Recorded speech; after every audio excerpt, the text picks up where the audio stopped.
Hi again, everybody. It's Steve Grizzetti, co-founder of MoviePix.com and author of the MoviePix.com Guides to Adobe Premiere Elements and Adobe Photoshop Elements. And here we are looking at some of the new features in version 2020 of Premiere Elements. Adobe has put a lot of effort into building out the library of guided edits here in Premiere Elements. If you look under the Guided tab in the center of the screen, you'll see a library. It's up to about 23 different guided edits now. Here in version 2020, a couple of cool new ones have been added. If you look under Video Adjustments, you'll see one called Fill Frame. So if you've got a video or a photo that you shot upright, say you're holding your phone upright and it is taller than it is wide, this guided edit walks you through filling out the video frame so that your photo isn't just floating or your video isn't just floating in space with black bars on either side. This helps fill out that frame. If you look under Fun Edits, you'll see two new guided edits. Create a time-lapse video, and this walks you through the process of adding a number of photos or a number of video clips into a project and then creating a time-lapse video out of them, turning each one into a single frame or a frame or two to speed up or slow down time.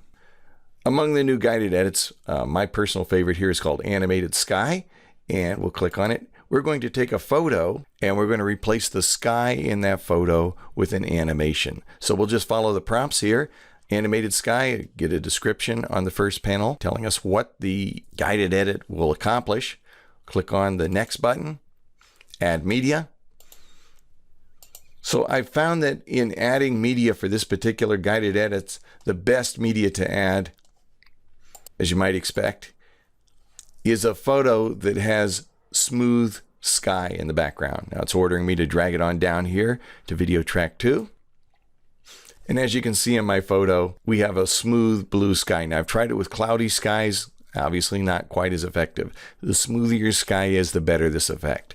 Okay, so click on the graphics icon over here on the toolbar. Select one of the animated skies. We'll select this one here, drag it down to video track 1. Again, I'm just following prompts here from the guided edits. Then drag on the side of the video on video track 2 here in the monitor so that it fills out the whole screen. We can reposition it too. I'm going to drag it down just a little bit. Click Next. Go to the Effects button here on the toolbar. And from the effects, choose the Ultra key. This is a new form of chroma key or video merge that's been added here in 2020. We drag it onto the photo or video that's on track 2. Then, as it's directing us, we go over to Applied Effects, select the eyedropper, the sampler, and click on the sky. That makes our existing sky transparent and shows us the sky behind it. Now, we're going to fine-tune it by moving some of the sliders. There are a lot of sliders in this panel. It's kind of an advanced chroma key, so I'm just going to play with transparency. And then without going too far on transparency, I'm going to play with contrast here to get some of that fringe from around Jason here so we can see the sky more clearly. That looks pretty nice. That's a nice blend right there. Click on Next. And now we simply drag out our photo so it's the same length as the background. Click Next. And we've got to the green check mark, so we're done. Click the green check mark and we play our clip. Kind of cool, huh?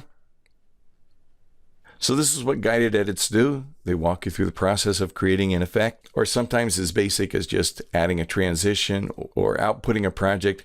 The guided edits are there to kind of help you along and take you step by step through a number of these processes. If you want to know more about this program, maybe you won't even need guided edits if you go to our MoviePix.com guides to Adobe Premiere Elements and Adobe Photoshop Elements. Those are available at Amazon.com, or just come and visit us at MoviePix.com. I'm Steve Grizzetti. Thanks for joining me.